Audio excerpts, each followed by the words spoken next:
हजरत हारून बिन मूसा कहते हैं मैं ताबी हूं। किसके शागिर्द हैं? हजरत अनस बिन मालिक के रदियल्लाहु ताला अन्हु।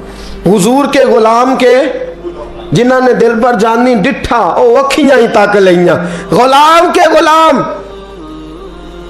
गरीब आदमी टोकरियां, छोटी छोटी टोकरियां फल रखने वाली बेच के गुजारा करते हैं। एक दरवाजे के आगे से गुजरे तो घर वालों ने अंदर बुला लिया। कहते हैं महल है, मलका बैठी है। मलका कहने लगी तू बड़ा सीनो जमील है, आ मेरे साथ मुंह काला कर।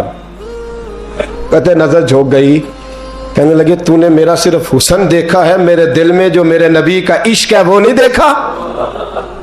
तूने मेरे दिल में जो मेरे मुस्तफा का इश्क है। और बोया किसने? अनस बिन मालिक ने।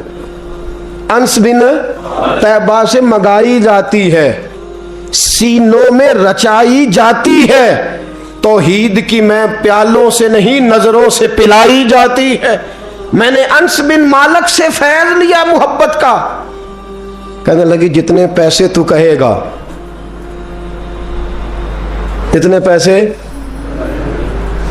जवानों, ना किसी गैर मुस्लिम बीबी के करीब जाना बिन निकाह के, सिर्फ पैसा इकट्ठा करने के लिए, सिर्फ जो है वो पासपोर्ट लेने के लिए, कागज बनवाने के लिए। ये देख नबी के मानने वाले कैसे होते।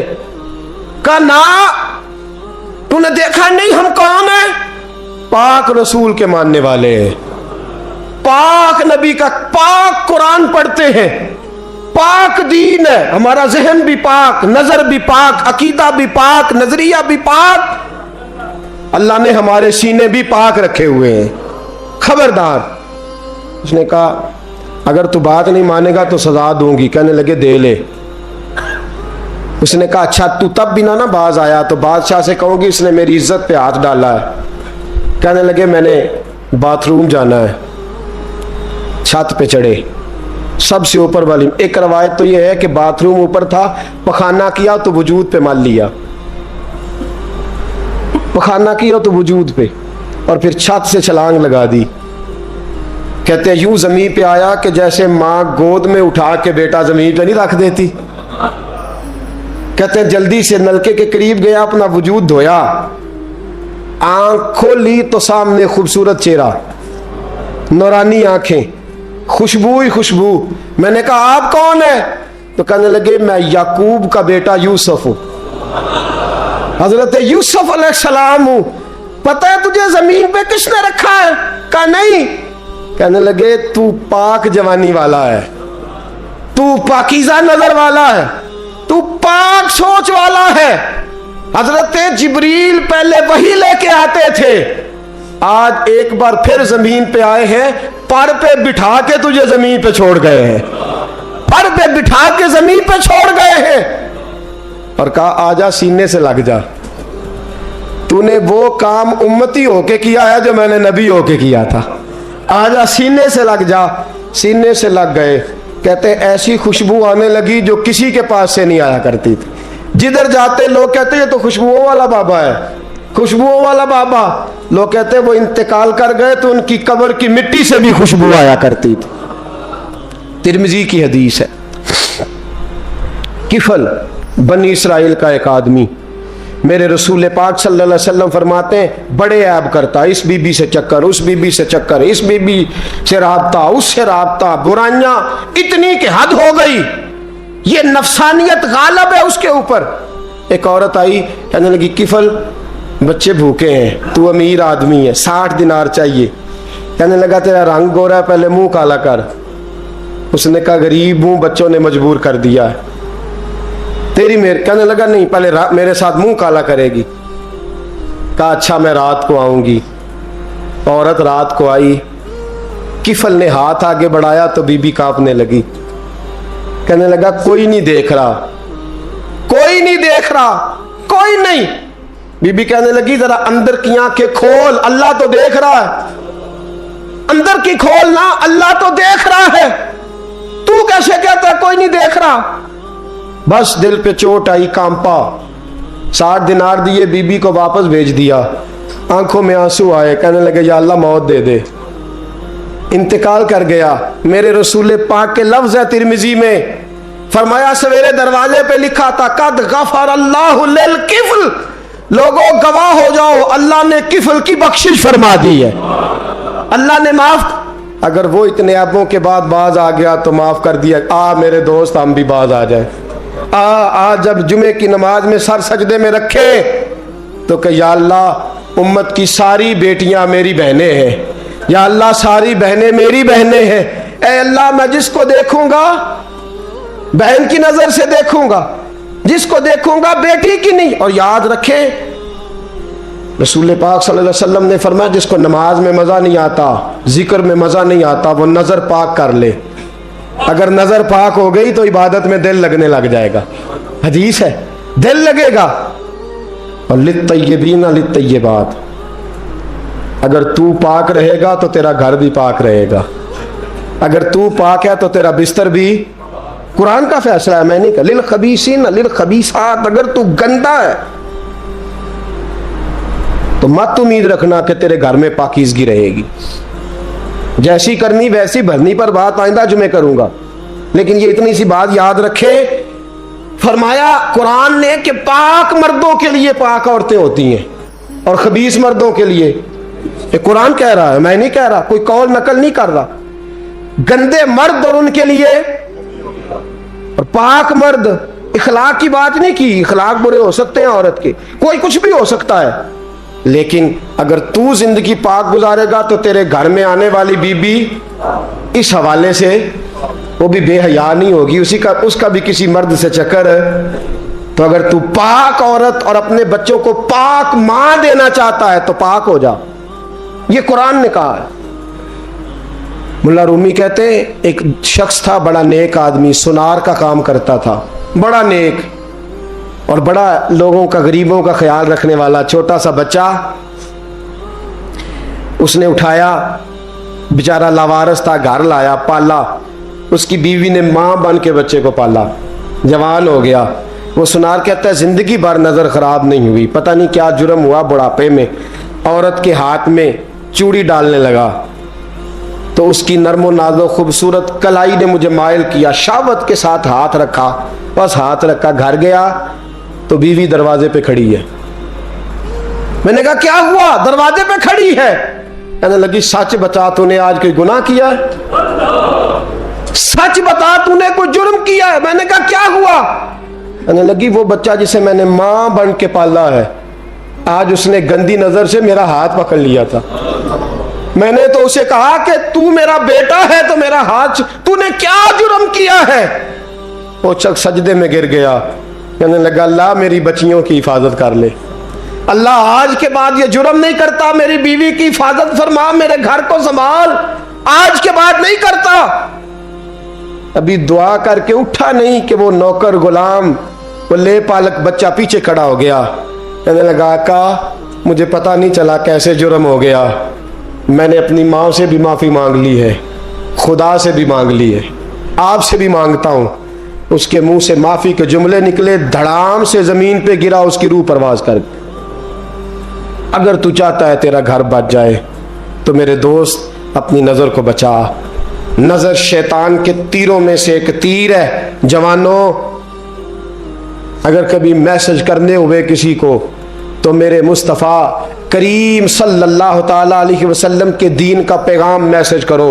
किसी को कहो कि यार फलां जगह अच्छी तकरीब होने वाली है, चलो चले, आज मैंने इतना दुरूद पढ़ा है, तू भी इतना पढ़, इस काम लगाओ ना पैकेजेस। पर आपको आज तक समझ नहीं आई मेरे दोस्तों कि ये अंग्रेज ने हमें पैकेज दिए किस लिए? ये गंद को फरोग देने के लिए, वरना 1.5 घंटा 2-2 घंटे कौन बात करता है? सुबह 7 से रात 7, रात 7 से सुबह 7 का किस लिए? वो चाहता है नौजवानों कि तुम्हें नबी पाक का इश्क से तुम्हारी तार तोड़ के तुम्हें औरत के दामे फरेब में उलझा दे, तोड़ दो उसकी सारी चालें, नाकाम कर दो उसके सारे हरबे, नजर पाक कर ले, रूह पाक कर ले। और जिन लोगों का काम ही खवातीन के साथ मुलाकात का है, खुदा रहा अल्लाह से डरो। जब भी कोई बीबी दरवाजे पे चढ़ो समझो कि ये आज मेरी बहन सौदा लेने आई है, ये मेरी बेटी सौदा लेने आई है, ये मेरे घर में रहने वाली मेरी भांजी और भतीजी, और एक आपसे मेरी मिन्नत है, ये कज़नों वाला मामला ख़त्म करें। अगर भाई नाराज होता है तो कोई अर्ज नहीं, खाला नाराज, उसे कहो कज़न तो कज़न से मैंने देखा हाथ मिला रहे लड़के लड़कियां, और आप, और ये भी खुदा रहा दिकियानुसी, असल दिकियानुसी ये है, तू मेरे छोटे भाई के कपड़े ही नहीं धो के देती। नबी करीम अलैहिस्सलाम ने फरमाया देवर जहर है, जहर, और जहर के बारे में तू कहता है इसके कपड़े धो, इसके जूते पालिश कर। देवर को जहर कहा है रसूल पाक ने सल्लल्लाहु अलैहि वसल्लम। तो अजीब हरकत करता है दीन, ये दिकियानुसी असल जिसको हमने बना लिया। कजन की मिन्नत करो, बेटा अब तू जवान है, जब रसूल पाक ने मना फरमा दिया तो फिर तू आ, हम हमारे दरमियान बैठ। कोई इजाजत नहीं कजन को कि कजन को मोटरसाइकिल पे बिठाए और बाजार ले जाए। कोई इजाजत नहीं किसी को कि वो किसी के साथ इस किस्म का कोई ताल्लुक जो है उसको परवान चढ़ाए। घर में जरूर आए, बैठे जरूर, लेकिन जहां सब लोग बैठे वहां बैठे मुख्तर वक्त। और आप चूंकि नौजवान बैठे हो, आप किसी के कजन हो, किसी के आप कुछ लगते हो, अव्वल तो किसी के घर जाओ ना। जवानी आवारा फिरने का नाम नहीं, दीन की खिदमत करने का नाम है। दीन की खिदमत, हमारे पास आओ, हम आपको दीन के काम लगाएं। हमारे पास आओ, हम आपको अल्लाह रसूल के काम लगाएं, आपको बतलाएं कुरान कितना पढ़ना है, इसको दुरुस्त करो, तलफ़ुज़ ठीक करो, जरूरियात दीन सीखो, दीन के मामलात में दिलचस्पी, नात सीखो, कुरान सीखो, इबादत सीखो, अपने वक्त को बचाओ और जाना ही कम कर दो। और अगर जाओ भी कभी खाला से मिलने, चाचू से मिलने, अंकल से मिलने, फुफ्फी से मिलने, तो ज़रूरत के तहत जाओ, ज़रूरी काम करो और लौट आओ। हिफाजत करो, सामने गड़ा हो तो कोई छलांग नहीं लगाया करता, सामने गड़ा देख के छलांग लगा के कहते हो मैं उलझ गया हूँ। खुदा रा इस चक्कर से बच जाओ। वकुल्लिल मुमिनीना यगुद्दु मिन अबसारिहिम, अल्लाह फरमाते हैं हबीब इनसे फरमाइए कि मोमिनो नजरें झुका के रखो। वयहफज़ू फुरूजहुम, अपनी शर्मगाह की हिफाजत करो। ज़ालिका अज़का लहुम, ये बड़ी पाकीज़ा बात है। इन्नल्लाह खबीरुम बिमा यस्नऊन, बेशक अल्लाह तुम्हारी हर बात से बाखबर है। हमेशा मिदहत खैरुल आदाम में गुजरे दुआ अल्लाह के बंदे के लिए, नबी पाक अलैहिस्सलाम के गुलाम के लिए ज़रूरी करार दिया है। वो तीन खूबियाँ हैं, सादगी, आजिज़ी और कनात। जिस आदमी के अंदर ये तीन बातें पाई जाती हैं कि वो सादा भी हो, इज्जो इनकिसार वाला भी हो, और जो चीज़ें अल्लाह ने उसे दी हो उस पर उसकी कनात भी हो, वो राज़ी भी हो, तो ऐसे शख्स पर अल्लाह तबारक व तआला की खास रहमत नाजिल होती है। जिस बंदे के अंदर ये सलाहियतें पाई जाएं। हम देखते हैं कि इस जमाने में सादगी, आजी और कनात वाला पहलू खासा मुश्किल होता चला जा रहा है। कोई भी बरादरी हो, कोई भी कबीला हो, कोई भी इलाका हो, लोगों को अपना आप दिखाने का बहुत शौक होता जा रहा है। मैं भी हूं, मुझे भी मानो, मेरी भी सुनो और मेरी भी तारीफ करो, मेरी तरफ भी तवज्जो करो, ये माहौल बन गया।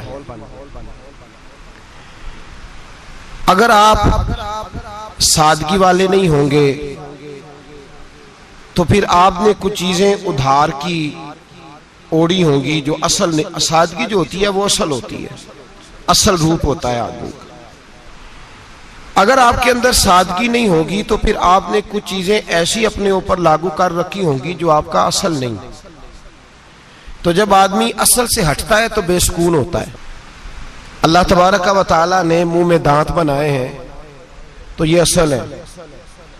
इनके अंदर धागे के बराबर भी कोई चीज चली जाए तो वो बेचैन कर देती है, क्योंकि वो असल नहीं होती। तो जब आप सादगी में रहेंगे तो असल जगह पे रहेंगे, असल जगह पे, फिर आप तकलीफ में मुब्तला नहीं होंगे। आजिज़ी का मतलब ये होता है कि आप अल्लाह के किसी बंदे को हकीर ना समझें, छोटा ना समझें, जलील ना समझें। एक होती है एहसासे कमतरी कि समझना कि मैं माली तौर पे मेरे पल्ले कोई शय नहीं है, देखो कितना, ये एहसासे कमतरी है। आजिज़ी ये होती है कि ये ना समझ ले बंदा कि मेरे अंदर सलाहियत ज्यादा है, ये कमी है, ये छोटा है, ये निकम्मा है, ये बिल्कुल गुनाहगार है, ये तकब्बुर है। आजिज़ी से रहें, अल्लाह के हर बंदे को अपने से अफजल समझें, आजिज़ी के साथ रहें। कनात ये है कि आपको जो अल्लाह ने दिया है समझें कि मेरा रब सबसे ज्यादा मेरे ऊपर ही मेहरबान है, उसने जो मुझे दिया है वो किसी और को नहीं दिया। ये शुक्र के तौर पर, तकब्बुर के तौर पे ये भी नहीं। कनात करें। आजिज़ी जब आपके अंदर होगी, सादगी होगी, तो जिंदगी इत्मीनान से गुजरेगी, सुकून से गुजरेगी। और आजिज़ी और सादगी का ये वाला तर्जुमा नहीं कि जिस बंदे ने मैले कपड़े डाले हो आप समझें कि ये बड़ा सादा आदमी है जी, हफ्ता आया नहाया नहीं तो सादा है। ये सादगी नहीं होती। नफासत तो हुसैन है इस्लाम का। नबी पाक सल्लल्लाहु अलैहि वसल्लम ने एक मालदार आदमी को फटे पुराने कपड़े पहने हुए देखा था तो हुजूर ने मना किया था। फरमाया अगर अल्लाह नेमत देता है तो बंदे पर उसका असर देखना भी पसंद फरमाता है। अच्छे कपड़े छोड़ दें तो आप सादा हो गए, ये मतलब नहीं। बहुत सारे गरीब लोग भी सादे नहीं होते, जो हर वक्त कहता रहता है मैं किसी चौधरी को कुछ नहीं समझता, तो वो सादा है। जो कहता रहता है कोई नहीं मेरी नजर में, मैं आप बड़ा सियाना हूं, फलाना बंदा आया तो मैंने लाजवाब कर दिया, दो बातें नहीं फिर वो कर सका आगे से, तो आप सादे। आप तो बड़े महान तेज आदमी हैं भाई, आप तो अपनी करामत सुना रहे। सादगी, सादगी का मतलब है बेतकल्लफ जिंदगी जिसमें कोई तकल्लुफ ना पाया जाए। जो बंदा हो वही वो बयान करे, ये सादगी है। ये सादगी के खिलाफ है कि आप जो नहीं है वो आप। मेरा एक तजर्बा है, इसको आप कुरान और हदीस का निचोड़ ना समझिएगा, मेरी जाती बात है तो इसको जादी रहने दीजिएगा। कभी कभी मैं परेशान होता हूं। आप किसी की दावत खाने जाए ना, वो अकीके की हो, वलीमे की हो, कोई भी हो, अच्छा जब आप खा लेते हैं ना तो फिर वो आदमी मुतालबा करता है कि आप उसकी तारीफ करें, फिर उसका ये मुतालबा होता है। वो बिल्कुल मेरी तरह का देहाती भी हो तो कहता है मैं मुंडिया कल आख्या कि लियाओ फिर कोई कट्टा चंगा तगड़ा जिहा, अज जी आखन ना कि जनाब एदी दावत सी ते इस पकाए कुछ नहीं। वो फिर जिसले कट्टा एडा वधिया लिया के नाई अगे रखिया तो उन्हें पहली बारी इंज दा वेखिया सी, उन्हें फिर बनाया कि कमाल कर छड़ी। मुतालबा क्या है उसका भला? तो आखे कि जिंज दी तुसां रोटी पकाई मैं कदे नहीं खादी। ये हर आदमी का मुतालबा, हर आदमी। जनाब मैं सवेरे गया हूं तो ताजी सब्जी स्पेशल आपके लिए मैं लेके आया हूं, और ये वो वाली लाया हूं जो मिलती नहीं थी पूरी दुनिया से, सिर्फ मुझे मिली है। तो ये आजिज़ी नहीं, ये सादगी नहीं, ये बनावट है। ये मैं अमीर गरीब, ये सारे लोग ये काम करते हैं, सारे। जो हम नहीं वो हम बन के दिखाते हैं, जो हम हैं नहीं वो हम बनते हैं। उसका नुकसान ये होता है कि जब वो चीज जो असल नहीं होती वो आती है तो तकलीफ देती है। नबी पाक अलैहिस्सलाम की जिंदगी सादी थी। किस तरह की सादी थी? दो जुमले, हजरत अब्दुल्ला इब्ने अब्बास के दो जुमले और बात खत्म कर दी। फरमाते हैं मेरे रसूल पाक अलैहिस्सलाम की जिंदगी सादी थी। ये कैसी सादी थी? फरमाते हैं जो मिलता था हुजूर पहन लेते थे, जो सामने आता था खा लेते थे। कोई तकल्लुफ नहीं कि मैंने ये नहीं खाना, ये खाना है, ये नहीं लेना, ये लेना है। ये मिजाज नहीं, तबीयत नहीं। हमारी तो पसंद नापसंद होती है ना। हुजूर को कद्दू ज्यादा पसंद था, ये तो आपको हदीस में मिलेगा, ये तो मिलेगा। लेकिन ये नहीं मिलेगा कि नबी पाक सल्लल्लाहु अलैहि वसल्लम को गंदम नापसंद थी, ये नहीं मिलेगा। आपको ये तो मिलेगा कि रसूल पाक को दूध ज्यादा पसंद था, ये नहीं मिलेगा कि सादा पानी नापसंद था। ये तो आपको मिलेगा कि नबी करीम सैयद आलम सल्लल्लाहु अलैहि वसल्लम जमीर पर सोने को पसंद करते थे। ये नहीं मिलेगा कि चारपाई पे सोने को नापसंद करते थे। यानी हुजूर की जिंदगी सादी है, उसमें तकल्लुफ हमारी पसंद नापसंद होती है, और जो जोश है हमें पसंद नहीं वो फिर है ही नहीं सही, वो गलत हो गई फौरन, वो सिरे से उसका कोई असर ही नहीं रहा, वो बिल्कुल तबाह हो गई। मेरे हबीब पाक सैयद आलम अलैहिस्सलाम ने सादी जिंदगी गुजारी और आजिज़ी वाली जिंदगी गुजारी। हम लोग आजिज नहीं होते, आजिज नहीं हो। अगर हम लोग आजिज हो जाए तो लड़ाइयां खत्म हो जाए। हर खानदान में हर घर में लड़ाई है, इसका मतलब है कि आजिज़ी, जहां आजिज़ी होती है वहां लड़ाई, वहां लड़ाई नहीं होती, झगड़ा नहीं होता। हमारा भाई से, भतीजे से, भांजे से, बीवी से, ससुराल वालों से, रिश्तेदारों से, भाइयों से अगर इख्तलाफ चल रहा है और हर जगह चल रहा है तो सारी जगह तो गलतियां नहीं ना पाई जाती, कहीं हमारी भी गलती होती है। तो ये जो इख्तलाफ चल रहे हैं और सुलह नहीं हो रही, इसकी वजह यह है कि हमारे अंदर आजिज़ी इनकिसारी हो, तो फिर तो झगड़ा ही कोई नहीं। मेरे नबी पाक अलैहिस्सलाम की जिंदगी में आजिज़ी है, इनकिसारी है, इसलिए हुजूर ने कभी लंबी चौड़ी बातें नहीं सुनाई। सहाबा कहते हैं नबी पाक अलैहिस्सलाम तकरीर छोटी करते थे, नमाज लंबी पढ़ते थे। तकरीर, नमाज, हमारी बातें लंबी और नमाजें अल्लाह अकबर, उल्ट बिल्कुल सिलसिला। नबी पाक अलैहिस्सलाम ने सादगी, आजिज़ी को अपनाया। बहुत गरीब आदमी, बड़ा माड़ा बंदा जो 100 रुपया दिहाड़ी लेता है, और बाहर जब वो दिहाड़ी करने गया है तो वो शाम को जब उसने ना समेटा है ना वो सीमेंट और रेत और वो सारी चीजें, तो वहां वो झाड़ू फेर के आया है। फेरते हैं ना जी मजदूर झाड़ू, ये काम वो करने को तैयार है, पर अपने घर में आके झाड़ू देने को तैयार नहीं वो, इसलिए कि ये उसकी मर्दानगी के खिलाफ है। बाहर जब वो गया है, किसी होटल में काम कर रहा है, टाई पैंट कोट पहन के वो बड़ा अच्छा, वहां अगर उसको बर्तन धोने पड़े तो धो लिए, बल्कि अगर नाराज ना हो जाए बाहर रहने वाले साथी, तो ढेरों लोग बाहर जाके होटलों में बर्तन मांजते हैं, लेकिन वहां उनके रोब को, उनके नाम को कोई धब्बा लगता, लेकिन घर के अंदर जिस बर्तन में उन्होंने खुद रोटी खाई है, अगर उनको ये कह दिया जाए ना कि ये धो लो, तो फिर तो तलाक तक नौबत आ जाती, फिर तो मसला खराब है। फिर तो हो सकता है कि बीवी की अम्मा की भी खैर ना हो, तुझे उसने सिखाया ही कुछ नहीं, मुझे ही तूने कह दिया उठ जा। ये हमारा हाल है, और है हम सारे आजिज़ मिस्कीन, है हम सारे माड़े गरीब, ये सारा अपनी जगह तय, लेकिन जहां डटना है, बल्कि यूं समझ लें कि जहां रोब ना चला वहां मिस्कीन हो गए, और जहां चल गया अब बादशाह हो गए। मेरे रसूल पाक सैयद आलम अलैहिस्सलाम का उसवा नूर सुनो, सैयदा तैयबा ताहिरा हजरत आयशा सिद्दीका रदी अल्लाह ताला अन्हा फरमाते हैं, हुजूर घर में आते, अगर घर के अंदर झाड़ू देने वाला है तो मुस्तफा ने उठा के काम करना शुरू कर दिया है। ये मामूली बात नहीं। अगर हजरत फातिमा ज़हरा की चक्की पीसने के लिए फरिश्ते आ सकते हैं, तो रसूल पाक के घर का काम करने के लिए भी आ सकते हैं, आ सकते हैं। लेकिन मेरे नबी पाक सल्लल्लाहु अलैहि वसल्लम घर में अपने कपड़े धो लेते, फट जाते तो हुजूर सी लेते। यहां तक कि हजरत आयशा फरमाती है, एक दिन हुजूर ने कहा खाना पकाओ, तो मैंने कहा कनीज आटा गूंद रही है। नबी पाक ने मालूमात की तो पता चला कि वो कनीज तो जा चुकी, बीमार थी। फरमाती है हुजूर ने अपने दस्ते मुबारक से आटा गूंदा, नबी पाक ने गूंदा, नबी पाक ने। लगे जो मजदूर शाह ऐसा, न धुन न दौलत सरबराह ऐसा, अर्श नशी का जमीन पे घर है, मेरा पैगंबर अजीम तर है।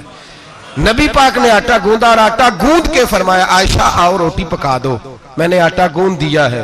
ओ भाई मैं बहुत बड़ा नवाब हूं मैं आजिज़ मिस्कीन, लोगों की मैं कमियां कोताहियां सुनाता हूं, लेकिन अगर जरा सा भी हाथ हिलाना पड़े तो उस वक्त ना जहां रोब चलता है वहां तो चलाना चाहिए ना। जितना हमारा दबदबा बनता है आजिज़ी, इनकिसारी, ये इंसान को संवारती है, ये उसको सुकून देती है, ये उसके अंदर पैदा करती है वो चीज जो उसे अल्लाह के करीब करती है। अगर आप बड़े हैं तो फिर आप बड़े ही रह जाएंगे, बन कुछ नहीं सकेंगे। अगर आप में तकब्बुर है तो फिर अना का बुत कायम हो जाएगा, बन कुछ नहीं सकेंगे आप। हर आदमी को अपना आप दिखाने का शौक है, बनाने का शौक है, शोहरत, नाम बरी, अपने आप को जाहिर करना, बताना। 1,44,000 सहाबा थे मेरे रसूल पाक के, सारे कहिए सल्लल्लाहु अलैहि वसल्लम। जब हुजूर का नाम सुने तो दरूद पाक पढ़ा करें सल्लल्लाहु ताला अलैहि वसल्लम। 1,44,000 सहाबा थे, काम कर गए, किसी ने नाम नहीं बनाया, काम किया। शायद चंद 100 के नाम किताबों में मिलते हो, बाकियों ने काम किया, नाम पर तवज्जो ही नहीं। और कुछ ऐसे भी थे जो आए नहीं, बात मानी है मेरे नबी पाक की, हजरत वैसे करनी रदी अल्लाह, तशरीफ नहीं लाए, घर रह के भी हुजूर की बात मानी है। माँ की खिदमत करो, नहीं आए, खिदमत करी, तशरीफ नहीं लाए, घर रह के बात मानी।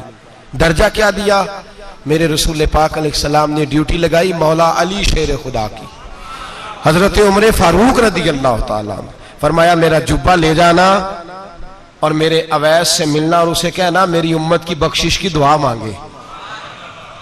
भाई घर रह के बात मानी, कोई शोरा नहीं, कोई नाम नहीं।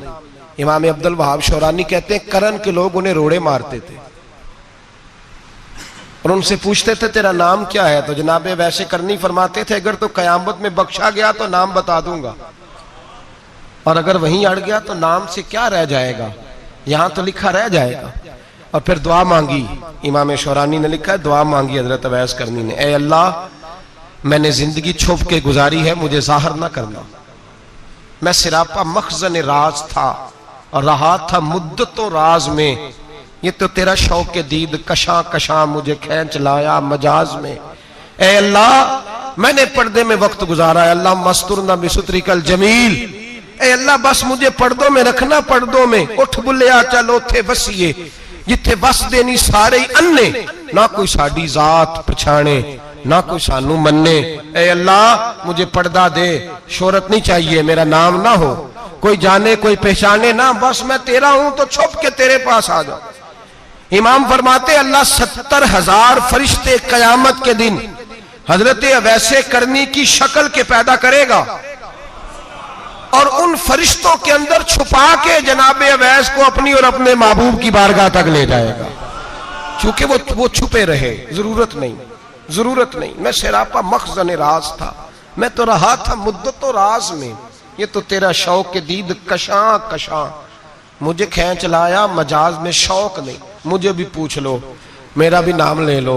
अब तो इस कदर ज्यादा अना का बुत आ गया, रोटी खिलाओ, जिसको खिलाई उसकी फोटो खींच के फेसबुक पे दो, पानी पिलाया तो पहले इसकी फोटो दे लो, अगर सलाम लिया तो पहले छोड़ दो यार, बस करो। ये अना के बुत बना लिया हम लोगों, किस चक्कर में पड़ गई है दुनिया। एक गरीब को 2, 4, 5 रुपए क्या दे दिए, एक आटे का थैले का दे दिया, 4 अखबारों में खबर दे दी, ये आजी है, ये तरीका है। अब तो लोग यहां तक रियाकारी करने लगे, नमाज पढ़ने के लिए आते हैं तो पहले फोटो खींच के आते हैं, जुम्मे की तैयारी करते हुए, बस कर दें, बस करें, कहीं रुकें, किसी जगह स्टॉप करें, अपने अंदर इंकिसारी पैदा करें।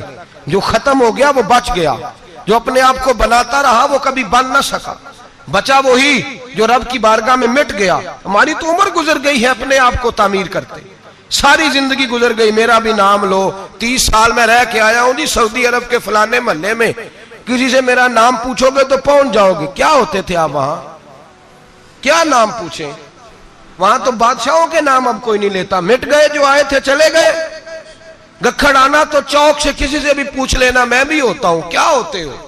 यहां बड़े लोग थे जिनका तूती बचता था, खत्म हो गए, तू और मैं भी जाने वाले, और जमाना आएगा, मिटने के लिए दुनिया आई है। अगर दुनिया में खुद ब खुद अपने आप को मिटा के रखोगे तो अल्लाह इज्जत अता फरमाएगा।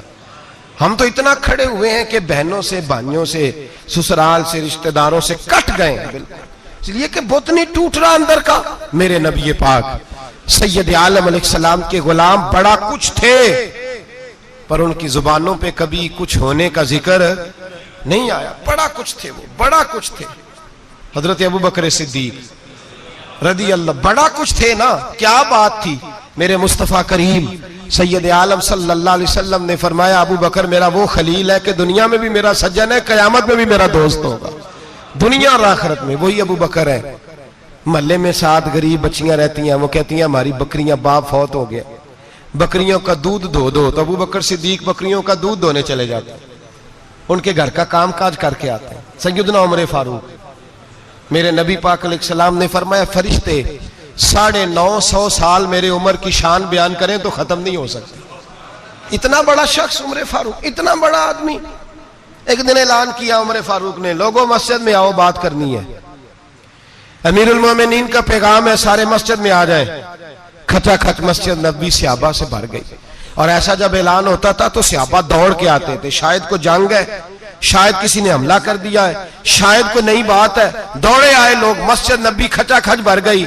सैयदना फारूक आजम रदी अल्लाह तआला अन्हु मिंबर पे बैठे, हजरत अब्दुर रहमान इब्ने औफ रदी अल्लाह तआला अन्हु फरमाते हैं कि सहाबा तजस्सुस के देख रहे हैं कि पता नहीं किसी तरफ से पैगाम नहीं आ गया, कोई काफिर हमला नहीं करने लगा, अल्लाह जाने क्या हुआ है, बड़ी परेशानी है। उमर बैठे, अल्लाह की हम्द की, नबी पाक सल्लल्लाहु अलैहि वसल्लम पर दुरूद पढ़ा और फिर उमर फारूक बोले, फरमाने लगे, मैं जब मक्के में रहता था ना तो कभी घर में कहत आ जाता था, कभी कहत आता था घर में, बकरियों के दूध खुश्क हो जाते थे, गंदम नहीं मिलती थी, पानी नहीं होता था।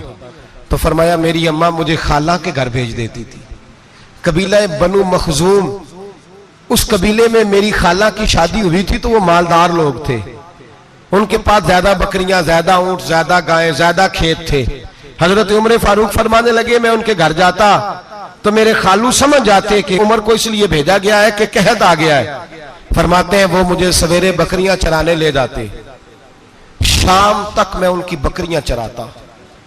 अमीरुल मोमिनीन उमर, एक तरफ मसला यह है कि कैसर व किसरा की दीवारें हिल रही हैं उमर के नारों से, और इधर उमर मिंबर पे बैठ के खुतबे दे रहे हैं। फरमाते हैं मैं बकरियां चराता, शाम तक खाला के घर जाके मजदूरी करता, और फरमाते हैं शाम होती तो एक मुट्ठी किशमिश मुझे देते वो। आप फरमाते हैं मैं बड़े कद वाला था, एक मुट्ठी किशमिश मिलती है, कभी एक मुट्ठी खजूरें, मैं शाम को खा के सो जाता। कई कई महीने यूं ही गुजरते तो मेरी अम्मा का पैगाम आता कि हालात सही हो गया, मेरे बेटे को भेज दो। ये बात कही, हजरत उमर रोने लगे और फिर कहने लगे अब वो वक्त आया है कि लोग मुझे अमीरुल मोमिनीन उमर कह के पुकारते हैं। बस ये दो बातें की। उमर ने कहा चलो जोहर का वक्त हो गया, अजान पढ़ो, उठो नमाज पढ़े, उठो। अजान हुई, इकामत हुई, जनाब उमर ने नमाज पढ़ाई, लोग चले गए तो सैयदना अब्दुर्रहमान इब्ने औफ यराना था जनाब उमर से, बाजू पकड़ के कहने लगे उमर सियाना बंदा यार, तू ये दो बातें सुनाने के लिए इतना मजमा इकट्ठा किया था, ये दो बातें कहने के लिए कि मैं खाला के घर जाके मजदूरी करता था तो एक मुट्ठी किशमिश मिलती थी, एक मुट्ठी खजूरें, ये कहने के लिए कि मैं बकरियां चराया करता था। तो हजरत उमर फारूक रदी अल्लाह ताला अन्हु फिर रोए, फिर आंखों में आंसू आए। कहने लगे अब्दुर्रहमान आज ना मिस्र शाम से कुछ लोग आए थे और वो बता रहे थे कि उमर तेरा डंका वहां भी बड़ा बजता है। वो मुझे कह रहे थे तेरे नाम के वहां भी बड़े दबदबे हैं, बड़े तज़किरे हैं। तो मेरा नफ्स मुझे कह रहा था उमर देखा देखा तू यहां बैठा है और वहां तेरे नाम का शोर हो रहा है, मुझे इसने बड़ा किया है। तो मैंने आज मुस्तफा के सारे गुलाम इकट्ठे करके अपनी औकात बता दी है।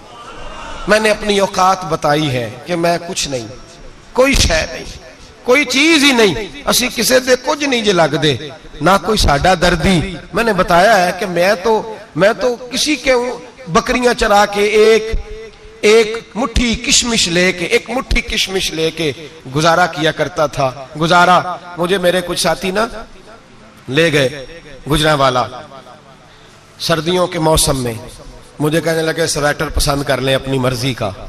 तो मैंने कहा यार मुझे तो वही मजा आता है जो मेरी अम्मा क्रोशिये से बनाया करती थी, वही वो पहले अब्बा पहनते थे, फिर वही स्वेटर बड़ा भाई पहनता था, फिर हमारे खाते में आ गया। और फिर उसकी तारीफें होती थी गुर्बत छुपाने के लिए, उसकी तारीफें होती थी, बड़ी मेहनत से बना है जी, क्या बात है, बड़ा गर्म है, तो अब छोटे भाई को दे दिया जाए। हमने कहा वही जमाना देखा है, वही रंग देखा हुआ है और उस पर फख्र है। अब तो लोग जब कुछ हो जाता है ना, दो चार लोग जानने लगते हैं तो लोग फटाफट दावा कर देते हैं खानदानी रईस आजम हूं, बड़ी बात है। ऐसी कोई बात नहीं, जिसको अपना आप याद रहता है उसे खुदा भी याद रहता है, जिसे अपना आप याद रहता है उसे रसूलुल्लाह भी याद रहते हैं, जिसे अपना आप याद रहता है उसकी नजर में दूसरे लोग भी कुछ होते हैं, दूसरे लोग भी कुछ होते हैं। मैं उम्रे के लिए, हज के लिए जाता रहता हूँ, रब मुझे अपने फजल से बुला लेता है। तो मैं एयरपोर्ट से नीचे उतरा तो एक साहब मेरे जानने वाले थे, दौड़ के आए और मुझे कहने लगे क्या बात है, सुना है इस दफा आप सऊदी एयरलाइन से आए, सीधा मदीना शरीफ आए, क्या बात है आपकी। और मैंने कहा साहब छोड़ दें, मैं भी जब पहली दफा आया था तो मैं भी बड़ा घूर घूर के एयरपोर्ट देखता था, मैंने कभी देखा जो नहीं था, मैं बड़ा घूर घूर के देखता था, कोई ऐसी बात नहीं है, ये निजाम कुदरत है, बादशाह के फैसले हैं, वो जब चाहता है जिस तरह के चाहता है फैसले फरमा लेता है, तो ये उसके फैसलों की बात है। हम लोग ना जिस हैसियत पे होते हैं वहीं रह जाते हैं, पिछली बात भूल जाते हैं, इसलिए हम चाहते हैं जो भी हमें मिले झुक के मिले, जो भी आए, और ये मेरा आपका सबका मुश्तरका मामला है। मेरे नबी पाक सल्लल्लाहु ताला अलैहि वसल्लम ने सहाबा से पूछा तुम्हें बताऊं जन्नत के बादशाह कौन होंगे, जन्नत के आम लोग नहीं, जन्नत के, बोलिएगा जरा, जन्नत के अल्लाह बादशाह। जन्नत में तो जाना बड़ी बात है, और हुजूर जन्नत का भी बादशाह। इब्ने माजा में लफ्ज है, तुम्हें पता है जन्नत के बादशाह कौन होंगे? तो मेरे मुस्तफा करीम सल्लल्लाहु ताला अलैहि वसल्लम के गुलामों ने कहा हुजूर हमें नहीं पता। तो हुजूर ने फरमाया जन्नत के बादशाह वो लोग होंगे जिन्हें दुनिया में कोई भी नहीं जानता था, जिनके कपड़े सादे होते थे, जो गरीब लोग होते थे, जो सिफारिश करते थे तो उनकी कबूल कोई नहीं करता था, जो किसी के साथ जाते थे तो उनको मानता कोई नहीं था। वो जन्नत के बादशाह होंगे, बादशाह। और फरमाया क़यामत के दिन जब लोग उन्हें देखेंगे तो उन पर फख्र करेंगे, रश्क करेंगे, कहेंगे क्या बात है तुम्हारी। यहां तो शौक ही बड़ा है, गरीबों ने भी पोस्टर बनाए हुए हैं, डाकुओं, लुटेरों, चोरों की तस्वीरों के साथ लगवाए हुए, अपने आप को बड़ा करने के लिए। आजी इख्तियार करें, आजी इख्तियार करें, अपने आप को मिटाने की कोशिश करें। रब करीम के बंदे आगे बढ़ बढ़ के अपना आप दिखाते नहीं। बड़ा शौक है, पहले फोटो खिंचा लो, बाकी बातें बाद में होंगी, पहले वीडियो बना लो, बाकी कुछ और बाद में होगा। पहले अब तो परसों तरसों मुझे एक मौलाना कहने लगे कि आपसे मैंने, वो यहाँ जुमा पढ़ने आते हैं कभी कभी, मेरे दोस्त हैं, कहते हैं आपसे मैंने सुना था कि अगर कोई, उस नबी पाक का फरमान है, अगर कोई नजराना दे तो उसको ले लो, अगर कोई तोहफा दे तो उसको, हुजूर ने फरमाया ले लो अगर तुम्हें को देता है, अपनी मर्जी से, मांगना मना है। खुद दे दे तो ले लो, वरना एक वक्त आएगा तुम मांगोगे तुम्हें मिलेगा नहीं। जब को दे दे तो ले लो। कहने लगे आपने कहा था को दे दे, तो उस वक्त से मैं कोई सूट देता है मुझे मेरी मस्जिद का नमाजी तो मैं ले लेता हूं, कोई मुझे कोई और शय देता है तो मैं आपसे सुन के। तो अगर मेरी मस्जिद का नमाजी सूट पकड़ाते साथ फोटो भी खींचे तो फिर मेरे लिए क्या हुक्म है? वो खुशबू की डब्बी देते हुए साथ फोटो भी खींचे, फिर मेरे लिए क्या हुक्म है? कहने लगे रमजान में ये हाल हुआ है कि लोग कपड़े दे रहे थे और फोटो खींच रहे थे। क्या चक्कर है, कहां चले गया? गरीब आदमी की इज्जत नफ्स को कुचल डाला पकड़ के। एक जोड़ा साल के बाद इमाम को दिया, उसकी भी तस्वीर खींच के फेसबुक पे दे डाली। ये हमारी आजिज़ी है, ये हमारा प्यार है, ये हमारा अंदाज है। भाई ये हम गलत रास्ते पे, गलत डगर पे चल निकले, हमें वापस आना पड़ेगा। मेरे नबी पाक अलैहिस्सलाम ने आजिज़ी को पसंद किया। हुजूर शोहरत से, नामवरी से दूर रहते, नबी पाक अलैहिस्सलाम ने आजिज़ी, इनकिसारी और सादगी और कनात इनको अपना के रखा, सीने से लगा के। ये नहीं कि माल नहीं आया, बहरीन से लाखों दिनार आए हुजूर के जमाना ज़ाहिरी में। तबूक के बाद फतुहात हुई तो लाखों दिनार आए, लेकिन हजरत आयशा कहती है हमारे घर में 4 दिन के बाद ही रोटी पकी है, हमने एक वक्त ही खाना खाया। लाखों रुपया आया है, पर हमारे घर के अंदर जो खाना आया है वो सिरका ही आया है। हमने रात अगर रोटी बच गई है तो सवेरे उठ के रात वाली खाई है। हमारे घर के अंदर वही हालात रहे, इसलिए कि मेरे नबी पाक अलैहिस्सलाम ने फरमाया मैं तुम्हारी दुनिया से हासिल करने नहीं आया, मैं तो मुसाफिर की तरह वक्त गुजारने आया। हम ज्यादा के चक्कर में निकले तो बड़ा कुछ कुचल के आ गए। बड़ा कुछ आजी जब पैदा होती है, इनकिसारी जब पैदा होती है, जब तवाज़ो आती है, फिर इंसान बनता है, फिर वो समझता है, फिर उसके अंदर तब्दीली आती, फिर वो। और बुजुर्ग फरमाते हैं आजी वाले को नमाज में भी लज्जत आती है, वरना तो किसी ने पूछा था, एक शायर इस्लामाबाद में रहते थे, तो उनसे किसी ने पूछा कि आपका शहर किस तरह का है? उन्होंने कहा मेरा उस शहर अदावत में बसेरा है जहां लोग सजदों में भी लोगों का बुरा सोचते हैं। मेरा उस शहर अदावत में बसेरा है जहां लोग सजदों में भी लोगों का, नमाज पढ़ते हुए कहते हैं देखो कितनी बू आ रही है इससे, कपड़े नहीं बदल के आया, नमाज पढ़ते हुए भी साथ वाले के बारे में बुरा सोच रहे। जब आजी सैयद अहमद कबीर रिफाई रहमतुल्लाह ताला अलैह, ये सिलसिला रिफाइया के शेख हैं, आला हजरत रहमतुल्लाह अलैह ने इनकी बड़ी तारीफ लिखी है फतावा रज़विया में। मिस्र के अंदर सिलसिला रिफाइया और शाज़िलिया, बहुत सारे लोग इस सिलसिले में मुरीद हैं।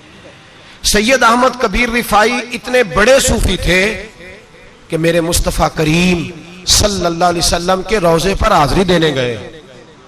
नबी पाक की बारगाह में हाथ दुआ करें, अल्लाह हम सबको वहां हाजिरी नसीब फरमाए, अल्लाह हम सबको बार बार ये मौके अता फरमाए। सैयद अहमद कबीर रिफाई हाजिरी देने गए तो जब नबी पाक के गुम्बद पे पहुंचे तो कहने लगे या रसूलल्लाह मैं कब्र देखने नहीं आया, मैं तो दीदार करने आया। हुजूर ये तो ज़ियारत में करता रहता था, दीदार करने आया। ये कह के रोने लगे। इतनी देर रोए कि मेरे मुस्तफ़ा करीम ने अपना दस्ते मुबारक कब्र से बाहर निकाल दिया। हाथ मुबारक बाहर आया और 10,000 लोगों ने देखा। कितने लोगों ने? अब यहां भी लोगों को शक होगा जी कैसे बाहर आया, तो बुखारी सुना देता हूं, मसला जरा हल हो जाए। मस्जिद नबी की तामीर हो रही थी। तामीर तो कहते हैं कि दीवार नहीं, तामीर करते वक्त ना एक दीवार गिरी, ये बुखारी के लफ्ज है। दीवार गिरी तो एक पैर बाहर आ गया। पैर को देखा तो कहते हैं हाथ रखते थे तो उसमें बिल्कुल ऐसे था जैसे खून साइडों पे हो गया, बिल्कुल जिंदा। शोर हो गया कि ये नबी पाक का कदम मुबारक है, हुजूर का। बहुत सारे लोग इकट्ठे हुए, उलमा को बुलाया, पैर देखा तो कहने लगे नबी पाक का नहीं, ये तो सैयदना फारूक आजम का है। जब ये कहा ना फारूक आजम का है तो फिर एक शोर उठा कि ये हाल है उनके गुलामों का तो सरकार का आलम क्या होगा।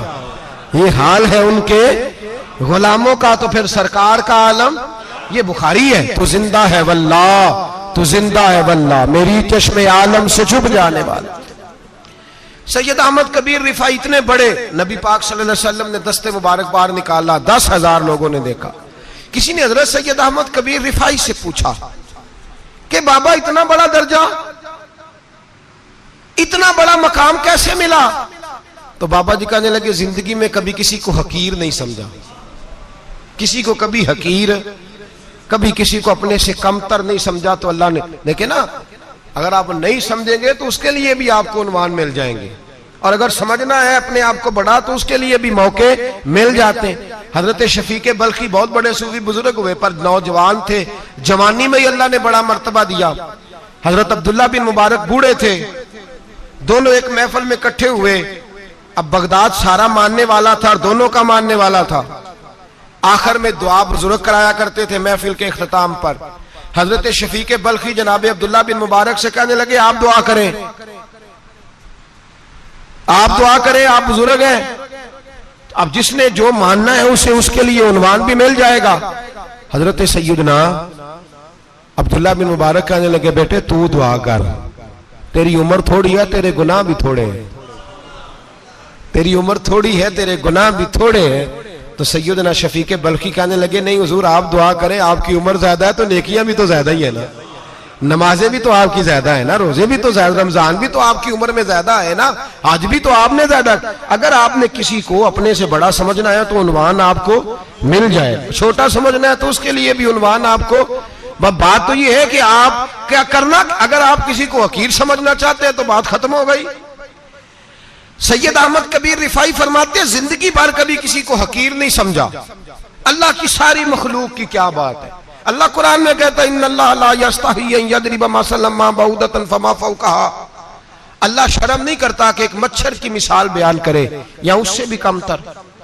अल्लाह मच्छर की बात करता है इतना बड़ा होके, वो कहता है मैं करूंगा, मेरी मखलूक जो है मेरी तो हजरत अहमद कबीर रिफाई फरमाने लगे मैंने कभी किसी को हकीर, बोलिए कभी किसी को हकीर। हम लोगों के पास उन्वान बड़े हकीर समझने के लिए, हम समझ लेते हैं। अमीर आदमी कहता है गरीब मेहनत क्यों नहीं करता, मेहनत करे अमीर हो जाएगा। उन्वान हुआ कि ना तनकीद करने का। 4 बच्चे हैं, करें कमाई, अमीर हो जाएंगे। अब वो हकीर समझ रहा है गरीब को, गरीब भी अमीर को हकीर समझता है। वो भी कहता है जो इसने कमाया सारा ही हराम है, जायज एक पैसा नहीं, उसने भी हकीर समझ लिया। यानी वो ये कह रहा है कि मैं हलाल खाता हूं, ये अमीर हराम खाते हैं, तो बात खत्म हो गई। उसने भी हकीर समझ लिया, इसने भी हकीर समझ लिया। अब उन्वान ही था ना, अगर उन्वान बदल लेते तो बात बन जाती। अमीर अगर ये कहता कि मैं इस गरीब की मदद करूंगा इसलिए कि पैसे मेहनत से नहीं मिलते, खुदा के फजल से मिलते हैं, तो वो ये ना कहता कि ये मेहनत करता तो आगे चला जाता। और गरीब अगर समझता इस बात को तो ये ना कहता अमीर सारे हराम ही खाते हैं, वो कहता भाई रब ने जो मेरे लिए पसंद किया मुझे दिया, जो इसके लिए पसंद किया इसे दिया, बात खत्म हो गई, झगड़ा खत्म। उन्वान तो मिल जाएगा आपको, मुस्बत भी और मनफी भी। तो अच्छी बात नहीं कि मुस्बत इख्तियार करें। सैयद अहमद कबीर रिफाई कहते मैं गुजर रहा था, एक दिन मेरे साथ ऐसा हुआ कि मैं गुजर रहा था खेत के अंदर से, इधर भी पानी था इधर भी पानी था। होता है ना पानी पानी होता है फसलों में कई दफा। कब होता है ज्यादा पानी? नहीं, जो कद्दू करीद है जी, वो जब कद्दू करते हैं ना तो दोनों जाने पानी भरा होता है ना जी, वो ट्रैक्टर भी पानी में चलता है। मैं पेंडू हूं ना, मुझे ज्यादा पता है क्या हालात होते हैं। तो वो इधर भी पानी इधर भी पानी, तो दरमियान में से वो मुंडेर होती है छोटी सी, वाटा खीदा अपनी जुबान है। तो कहते इधर भी पानी था इधर भी पानी था। सैयद अहमद कबीर रिफाई कहते हैं मैं गुजर रहा था, असर की नमाज का टाइम हो गया, मैं जल्दी जल्दी जा रहा, सामने से कुत्ता आ गया। इंसान अशरफुल मखलूकात है, लेकिन वो अल्लाह का शुक्र करेगा कि उसने मुझे अशरफ बनाया है। ये नहीं कह सकता कि ये मखलूक हकीर है, ये बुरी है, ये नहीं कह सकता। शुक्र करे कि मुझे अल्लाह ने अशरफुल। सैयद अहमद कबीर रिफाई कहते कुत्ता आ गया सामने से। अब कुत्ता आया तो मुझे जल्दी थी, कुत्ता भी भीगा हुआ था। अब मेरा दिल करे कि कुत्ता नीचे उतरे तो मैं गुजरूं, कुत्ता खड़ा है कि ये साइड पे हो तो मैं गुजरूं। कहते हैं देर हो गई तो मुझे डर लगता था, मैंने कभी कुत्ते को भी नहीं झिड़का था, कभी कुत्ते को भी, अपनी इतनी हैसियत ही नहीं, झिड़का ही नहीं कभी किसी को। आप फरमाते हैं देर हो गई तो मैंने कहा या अल्लाह, हजरत सैयद अहमद कबीर कहते हैं मैंने कहा या अल्लाह इस कुत्ते को जुबान ही दे दे, मैं इसे कुछ समझा ही दूं, इसे जुबान ही दे दे, तू तो कादर मुतलक है। उसे जुबान दे दी। तो मैंने कुत्ते से कहा नीचे उतर जा, मैंने नमाज पढ़नी है। तो कहने लगा बाबा जी आप उतर जाए, आप उतर जाए, आप उतर जाए, मैं क्यों उतरूं? तो सैयद अहमद कबीर रिफाई कहते हैं मैंने उससे कहा कि बात यह है कि मेरे ऊपर नमाज फर्ज है, तेरे ऊपर फर्ज नहीं, तो मैंने नमाज पढ़नी है। अगर मैं खेत में उतर गया तो कीचड़ है, मेरे कपड़ों को मिट्टी लग जाएगी, पता नहीं पानी पाक है कि नापाक है, तो तू उतर जा, तेरे ऊपर नमाज नहीं फर्ज, तो मुझे जाने दे। तो सैयद अहमद कबीर रिफाई कहते हैं उसने ऐसी बात की कि मेरे ऊपर वजद तारी हो गया। कुत्ते ने बात की तो मैं कांपने लगा। राती जागे शेख सदावे, राती जाग दे कुत्ते, तैथों उत्ते मालक दा दर मूल न छड़ दे, भावे मारो 100 जुत्ते तैथों उत्ते। वो एक बुरकी दा कदर पछानन, भावे मालक हो मन सुत्ते तैथों उत्ते। रुखा सुखा खा दिने जा रुखा विच सुत्ते ते तैथों उत्ते। उठ बुलिया चल यार मना ले नहीं ते बाजी लै गए नहीं कुत्ते, उठ बुलिया चल यार मना ले नहीं ते बाजी लै गए कुत्ते ते तैथों उत्ते। सैयद अहमद कबीर रिफाई कहते हैं वो मुझे कहने लगा आप उतर जाए। तो मैंने कहा भाई मेरे ऊपर नमाज फर्ज है, तेरे ऊपर फर्ज नहीं, तू उतर जा, मेरे कपड़े आलूदा हो जाएंगे तो क्या करूंगा? तो कहते हैं उसने बात की तो मैं घबरा गया और छलांग लगा के मैं खेत में उतर गया। मुझे कहने लगा बाबा जी कपड़े अगर आपके कीचड़ से आलूदा हो गए तो पानी से साफ हो जाएंगे, और अगर मुझे हकीर जान के आपका दिल आलूदा हो गया तो 7 समुद्रों से भी साफ नहीं होगा। कपड़े पानी से धुल जाएंगे और दिल अगर तकब्बुर से आलूदा हुआ तो 7 समुद्रों से भी सही हो सकता ना। ना ना हकीर नहीं जानना, ना मौलवी को, ना सूफी को, ना दरवेश को, ना खेत में काम करने वाले को, ना पट्टे पे मजदूरी करने वाले को, ना गाड़ी का शीशा साफ करने वाले को, ना तेल डालने वाले को, ना किसी को हकीर ना जान, ना किसी के हाल पे तंज कर, ना किसी के गम का मजाक उड़ा, वो जिसे चाहे जैसा नवाज दे। ये मिजाज लुत्फ रसूल है। ना कोई आया लेके चला गया, कोई उम्र भर भी ना पा सका, मेरे मौला तुझसे गिला नहीं, ये तो अपना अपना नसीब है। भाई हकीर नहीं जानना। सैयद अहमद कबीर रिफाई फरमाते हैं वो कुत्ता तो गुजर गया, मैं दौड़ा घर गया, जाके मैंने गुस्ल किया, कपड़े बदले। फरमाते हैं पहले भी मैं असर पढ़ता था, पर आज जब नमाज पढ़ी तो बड़ा ही मजा आया। मैं सर सजदे में रखूं मेरा उठाने को जी ही ना चाहे, मैं रुकू में जाऊं तो मेरा सर उठाने को दिल ही ना चाहे। मेरा दिल करे आज मगरिब लेट हो जाए, आज सूरज देर से गुरूब हो, मैं आज सारा दिन असर ही पढ़ता रहूं। भाई जब तू आजिज़ी वाली पढ़ता है, जब तू इनकिसारी वाली पढ़ता है, जब तू हजरत सैयदना मुआविया बिन खुतैज रदिया, एक हजरत मुआविया बिन सुफियान है, एक मुआविया बिन खुतैज सहाबी हैं, वो कहते हैं मैं जंग फतह करके आया तो सख्त गर्मी का मौसम था, मुझे पता था कि उमर फारूक दोपहर को आराम कर रहे होंगे। आप फरमाते हैं मैं मस्जिद नबी में बैठ गया, एक बच्ची जनाब उमर के घर से निकली तो मुझे कहने लगी मुआविया आपका नाम है? मैंने कहा हाँ। अंदर जाके जनाब उमर को बताया तो उमर दौड़े आए, और जब आए तो सर पे टोपी कोई नहीं, पैरों में जूता कोई नहीं। कहने लगे मैं तेरा इंतजार कर रहा था, आज मुझे उम्मीद थी तू आएगा, तूने बताया क्यों नहीं? तो मैंने कहा हुजूर मुझे पता है रात सारी आप चेहरे पे कपड़ा डाल के मदीने की गलियों में रहते हैं, तो दोपहर को आप आराम करते होंगे, इसलिए मैंने कोशिश की कि आपको बेदार ना करूं, आप आराम कर रहे होंगे, इसलिए ये मैंने कोशिश की कि मैं बैठता हूं मस्जिद में आराम करता हूं, जब आप आएंगे तो देखी जाएगी। हजरत उमर फारूक ने जलाल किया, फरमाया तू मुझे गाफिल समझता है कि मैं सो जाऊंगा? और आप फरमाने लगे मैं कौम का खादिम हूं जिसकी इतनी ज्यादा रियाया हो वो सो जाए चुप करके, मैंने जवाब नहीं देना अल्लाह की बारगाह में? फरमाया मेरे अमीरों की तरह सोने जागने के वक्त मुकर्रर नहीं, मैं कौम का खादिम हूं, जिस वक्त भी आया करो मुझे जगा लिया करो, मुझे कब्र में जाके खुदा को भी जवाब देना है, मोहम्मद मुस्तफा को भी जवाब देना है। मेरे भाई याद रखें, जब ये चीजें पैदा, और फिर हमने इन तकल्लुफात में, मैंने कई दफा ये बात बयान की है, अब तो लोग रिश्ते करते हैं तो डीसी कॉलोनी में किराए का मकान खरीदते हैं, 2-4 गैरों की गाड़ियां मंगा के दरवाजे के आगे खड़ा करते हैं, रिश्ता हो जाता है बड़ा घर देख के, और जब शादी के चौथे दिन पता चलता है कि ये किराए का मकान था, तो रिश्ते मकानों पे कायम नहीं होते, एतबार पे कायम होते हैं। वो एतबार टूटता है तो जिंदगी भर कायम नहीं होता दोबारा। जो आप हैं आप वही रहें, जो आप नहीं है वो कभी बनने की कोशिश ना करें। और मेरे अजीज ये भी याद रखें, आजिज़ी आपको सवार देगी, और वैसे भी हम अल्लाह के हुजूर जाने वाले हैं, अगर पर्दों में छुप के चले जाएंगे तो बच जाएंगे, और अगर हम अपना आप दिखाते ही रहें, सारी जिंदगी इसी चक्कर में रहें कि मुझे भी पूछो, मुझसे भी मुशावरत करो, मेरी भी बात सुनो, तो ये अना की दौड़ तो खत्म ही नहीं होती। हिर्स सिर्फ पैसे की नहीं होती, हिर्स हवस शोहरत की भी होती है। और नबी पाक सल्लल्लाहु अलैहि वसल्लम ने इसको भी बयान फरमाया है कि ये जो तेरे अंदर चीज पैदा होती है ना, मैं जाना जाऊं पहचाना जाऊं, इससे भी अपने आप को बचा। सहाबा के बाद जिस शख्स की खिलाफत सबसे मजबूत हुई वो हजरत उमर बिन अब्दुल अजीज थे। इतनी बेहतरीन खिलाफत की कि लोगों को हजरत उमर का जमाना याद आ गया। हजरत उमर बिन अब्दुल अजीज, इराक में रहने वाली एक औरत थी, उस औरत का खामद फौत हो गया तो 5 बच्चियां यतीम थी। वो इराक से चली और जनाब उमर बिन अब्दुल अजीज के पास आई कि आप मेरी बच्चियों का वजीफा लगा दें।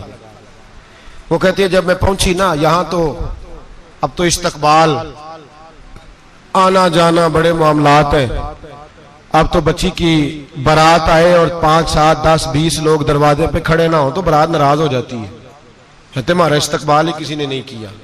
तो इस्तकबाल तो अब इस तरह है जिस तरह नशा नहीं होता, ये इस्तकबाल की हालत है, अमीरों से लेके गरीबों तक।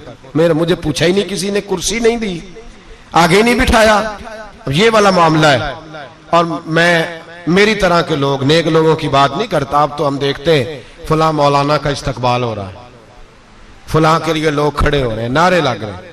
और अब तो मैं देखता हूं ऐसे ऐसे हाथ लहराते हैं सूफी और दरवेश कहलाने वाले, जैसे सियासी लीडर लहराया करते हैं। ये क्या तरीका हुआ? ये कौन सा तर्ज जिंदगी? मेरे नबी पाक सल्लल्लाहु अलैहि वसल्लम ने फरमाया जो ख्वाहिश करे कि मैं आऊं और लोग खड़े हों वो तो जहन्नमी है, तो दोज़खी है। सारे वही तरीके हम इख्तियार करते जा रहे हैं, वही प्रोटोकॉल है हर जगह। वो लोग जिनके दरवाजे खुले होने चाहिए थे वहां भी हर वक्त के लिए मामला तय हो गए। याद रखें मेरे नबी पाक अलैहिस्सलातु वस्सलाम ने जो तालीमात दी, हजरत उमर बिन अब्दुल अजीज रहमतुल्लाह ताला अलैह।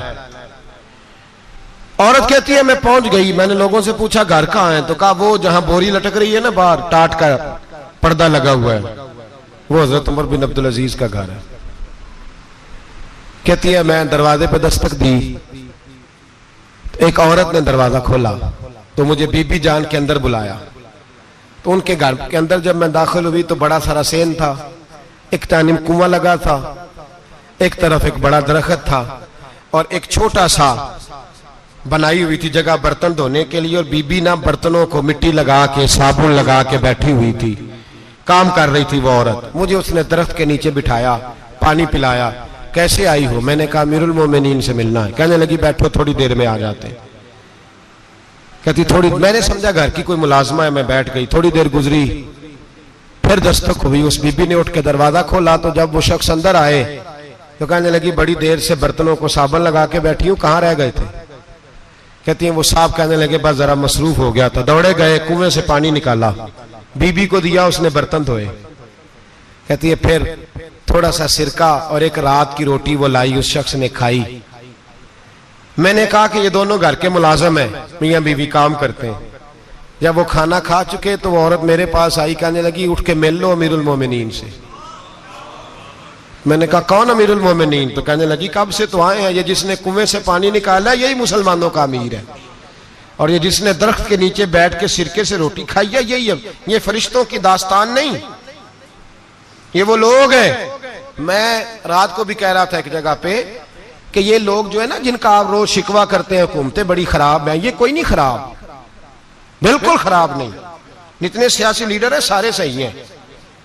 खराब वो लोग हैं जो इन्हें वोट दे के लीडर बनाते हैं, बिल्कुल खराब नहीं। मैं तो इनके हक में होता जा रहा हूं। नाराज हो गए ना आप लोग? अल्लाह करे तुझी हो जाओ तो अगले इलेक्शन च सियाने भी हो जाओ, आमीन तो कह दे। मैंने कोई मशवरा नहीं देना, इसलिए कि मेरी नजर में कोई ऐसा शख्स नहीं जिसके लिए मैं आपसे कह सकूं कि वोट दें। और हम तो ऐसी बात करें तो कई लोग नाराज होकर चले जाते हैं, लेकिन कोई परवाह नहीं, इसलिए कि ये दीन मेरे नबी पाक का दीन सिर्फ मस्जिद का दीन नहीं। इंशाअल्लाह आइंदा जुम्मे नजरिया पाकिस्तान बयान करूंगा और बताऊंगा कि पाकिस्तान का मतलब क्या, ला इलाहा इल्लल्लाह मुहम्मदुर रसूलुल्लाह सल्लल्लाहु अलैहि वसल्लम। हुजूर का जो कुरान नाफज होगा मस्जिद में, वो कुरान कचहरी में भी नाफज होगा इंशाअल्लाह। और वो कुरान नाफज होने आया है, असेंबलियों में वही कुरान नाफज होगा इंशाअल्लाह। और यही चिराग जलेगा तो रोशनी होगी। बयान करेंगे और डट के बयान करेंगे, आपको बताएंगे। जो बात समझा रहा हूं फिल वक्त वो समझे, मुजरम वो नहीं जो बड़ा बन के लूटता है, मुजरम वो है जो उसको सपोर्ट करता है, जिसने उसे बड़ा बनाया है। ये याद रख लें, हमारी कोई बचत नहीं होगी, हमसे पूछा जाएगा। हम सारे कचहरी में खड़े होंगे, अल्लाह सवाल करेगा कि तुम बताओ तुम इनके मददगार क्यों बने थे, तुम सपोर्ट क्यों करते थे, ये पूछा जाएगा और हमने जवाब देना है। बहरहाल आम दाम बरसरे मतलब जनाब उमर बिन अब्दुल अजीज रहमतुल्लाह अलैह के वो बीबी गई तो कहने लगी कि ये अमीरुल मोमिनीन ने कहा, वोट के हाजिर हुई, कहा हुजूर मैं इराक से आई हूं, मेरा खामद फौत हो गया, मेरी 5 बेटियां हैं, वजीफा लगा दे। वो बीबी कहती है मेरा दिल था कि यतीम बच्चियों का 100 दिनार साल का लगा देंगे तो बड़ी बात है। कहती है जब मैं उनके पास गई तो हजरत उमर बिन अब्दुल अजीज को बताया तो वो रोने लग गए और मुझसे माफियां मांगने लगे। मैंने कहा हुजूर आप क्यों माफी मांगते हैं? तो कहने लगे इसलिए माफी मांग रहा हूं कि तू मेरी रियाया में थी और तेरी 5 बच्चियां यतीम थी, तुझे खुद चल के आना पड़ा है। मेरा काम था तेरी खबर लेता, माफ कर दे अल्लाह की रिजा के लिए। उन्होंने वजीफा लिखना शुरू किया तो मेरी एक बच्ची का 1000 दिनार साल का लिखा। मैंने कहा अल्लाह तेरा शुक्र है। फिर दूसरी बच्ची का 1000 लिखा तो मैंने कहा अल्लाह तेरा शुक्र है। तीसरी का 1000, चौथी मैंने कहा शुक्र है। जब चौथी का लिखा तो मैंने कहा अल्लाह आपका इकबाल बुलंद करे, अल्लाह आपको हमेशा इसी तरह फलता फूलता रखे। कहते हैं जनाब उमर बिन अब्दुल अजीज ने कलम रख दिया, फरमाने लगे मैं 5वीं का वजीफा नहीं लिखूंगा, 4 बहनों से कहना बांट के इसे भी दे दें। कहा हुजूर क्यों? आप फरमाने लगे जब तक तू अल्लाह का शुक्र अदा कर रही थी मैं भी रब से जुड़ा हुआ था और अल्लाह से डर के लिख रहा था। अब तूने मेरी तारीफ की है, अब मेरी जात आ गई है, अब मैं अगर ये वजीफा लिखूंगा तो इससे अल्लाह राजी नहीं होगा, इससे मेरे नफ्स में रिया पैदा होगी। अब मैं 5वीं का नहीं लिखूंगा, जा और जाके इराक के गवर्नर को दे। बीबी कहती है मैं घोड़े पे बैठी और मैं चंद दिनों के बाद इराक पहुंची। जब सवेरे आके मैंने वालिए इराक को रुका दिया तो वो चीख मार के रोया। मैंने कहा क्या हुआ? तो कहने लगा बीबी आज रात को हजरत उमर बिन अब्दुल अजीज का इंतकाल हो गया, फौत हो गए, तो इंतकाल कर गए। कहती मैं भी तड़प के रोई। मैंने कहा मेरी यतीम बच्चियों का क्या बनेगा? तो वो गवर्नर कहने लगा तेरे वजीफे जारी रहेंगे, तुझे मिलते रहेंगे। तो कहने लगी कैसे? कहने लगा मैं अगर तो गवर्नर रहा तो तेरा वजीफा जारी रहेगा और अगर गवर्नरी से उतर भी गया तो मैं जाती तौर पे मालदार हूं, फिर भी तेरी बच्चियों के माहाना पैसे पहुंचते रहेंगे। मैंने कहा तू क्यों देगा? कहती वो रो पड़ा। कहने लगा अगर अमीर हजरत उमर बिन अब्दुल अजीज जैसे हो तो फिर अल्लाह गवर्नरों के दिलों में भी रहम डाल दिया करता है, फिर मेरे जैसे लोगों को भी वो बदल देता है। हजरत उमर बिन अब्दुल अजीज घर आए, 3 बेटियां थी, एक को आवाज दी, वो आई तो उसने मुंह पे हाथ रखा है। दूसरी को आवाज दी, वो आई तो मुंह पे हाथ रखा है। तीसरी को आवाज दी तो मुंह पे हाथ रखा है। आपने अपनी बीवी से कहा कि ये बच्चियां मुंह पे हाथ क्यों तीनों ने रखा हुआ, क्या बात है? तो बीबी रो पड़ी, कहने लगी 4 दिन हो गए मेरी बेटियां प्यास से रोटी खा रही हैं। 4 दिन हो गए, उनके मुंह से बदबू आती है, इसलिए वो आपके सामने आती हैं तो मुंह पे हाथ रख लेती हैं 4 दिनों से। बीबी रो रही है, हजरत उमर जलाल में आ गए। आप फरमाने लगे, तू ये रो रही है, तू रोई है, तूने मेरे घर में रह के अल्लाह की नाशुक्री की है, तू शुक्र अदा नहीं करती कि 3 वक्त प्याज और रोटी तुझे घर की 4 दीवारी के अंदर मिल जाता? रो रही है। और मैं, आ मेरे साथ बाहर निकल, तुझे वो लोग दिखाऊं जो झोपड़ियों में रहते हैं और मांग के खाते हैं। आ तुझे दिखाऊं। इतनी नाशुक्री कि घर के अंदर प्याज पहुंच रहा है, रोटी पहुंच रही है, और तू कहती है मेरी बेटियां प्याज से खाती हैं, शुक्र कर फाके नहीं काटने पड़े। फिर अगले लफ्ज कहे तो रो पड़े। फरमाने लगे, मैंने तो मुस्तफा के वो हालात भी सुने हैं जिसमें कई दिन बीबी फातिमा ने फाके किए। तू घर के अंदर प्याज पहुंच रहा है, तो अभी भी सादगी, आजिज़ी और कनात नेमत थी इन लोगों की। हमारे यहां रोज शिकवा है, किस बात का? गाड़ी कोई नहीं। रोज रोना है, किस बात का? बंगला कोई नहीं। रोज रोना है, किस बात का? बैंक बैलेंस कोई नहीं। 10 जोड़े क्यों नहीं ईद पे आए? और ये सिर्फ औरतों का मसला नहीं, हमारे अंदर भी ये बात बदर्जे औला। हम रोज अपने आप को मिस्कीन कहते हैं, गरीब कहते हैं, लाचार कहते हैं, मजबूर कहते हैं। कभी देखो वो जो झोंपड़ियों में रहते हैं। काफिर इसी पिच हो गया, फिर तशबी मुसल्ला की करना, असा जाहिर नूं रब मन आए, बातन दा अल्लाह की करना, असा जाहिर नूं रब मन आए, बातन दा अल्लाह की करना।